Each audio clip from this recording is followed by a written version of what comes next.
កូនទាមកក្រក់បានធ្វើដំណើរពីស្រុកកំណើតដើម្បីស្វែងរកការងារធ្វើនៅផ្សារគឺគេឡើងមកពីស្រុកកំណើតដើម្បីរកការងារធ្វើនៅទីរួមខេត្តកូនទាបានដើរទៅស៊ូអ្នកលក់លោកពូតើលោកពូត្រូវការ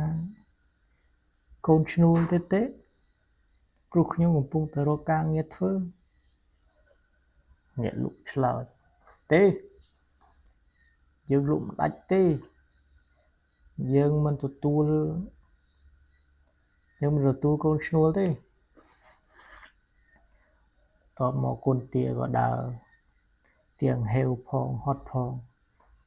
ដើរទៅតូបទី2តូបលក់ផ្លែឈើណាមីងថាណាមីងទទួលកម្មករធ្វើការទៀតទេព្រោះខ្ញុំមកពីស្រុកកំណើតខ្ញុំជាកូនកំព្រាអ្នកមីងសូមជួយទទួលខ្ញុំធ្វើការម្នាក់ផងខ្ញុំសូមត្រឹមតែមកបាយហូបទេដើម្បីបន្តជីវិតរស់ទៅមុខទៀតអ្នកមីងអ្នកលក់ផ្លែឈើឆ្លើយអូឯងនេះក្មេងណាស់ទៅតែអាយុប៉ុណ្ណឹងមិនអាចធ្វើការនេះបានទេព្រោះការលក់បន្លែផ្លែឈើនេះគឺត្រូវការលើកអីវ៉ាន់ធ្ងន់ខ្ញុំអាចធ្វើបានការងារធ្ងន់ប៉ុន្មានក៏ខ្ញុំអាចធ្វើបានដែរឲ្យខ្ញុំសាកល្បងបន្តិចទៅអ្នកលក់បន្លែឆ្លើយទេគេមិនទទួលមីងមិនទទួលក្មេងធ្វើការទេ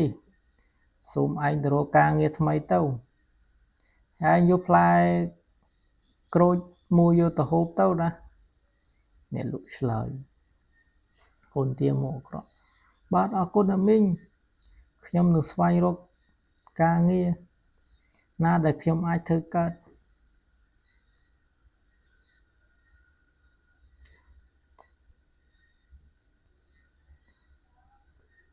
បន្ទាប់មកកូនទាមកក្រក់បានធ្វើដំណើរទៅដល់ទីប្រជុំជនមួយ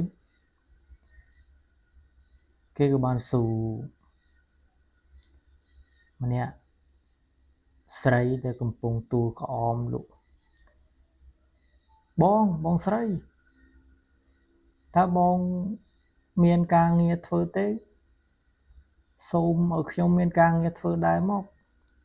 ខ្ញុំសូមតែដូរបាយហូបទេអូស្រីបងក៏រកបាយហូបមិនបានផងឯងទៅស៊ូពូកាប់អស់មើលលោកពូកាប់អស់កូនទាមកក្រក់ស៊ូលោកពូខ្ញុំទៅជួយកាប់អស់ពូដែរគ្រាន់តែខ្ញុំដោះដូរបាយហូបមួយថ្ងៃប៉ុណ្ណោះពូក៏បងពូក៏រកបាយហូបមិនបានផងក្មួយអើយក្មួយនៅតូចណាស់ធ្វើការមិនកើតទេនៅឯងទៅផ្ទះវិញទៅ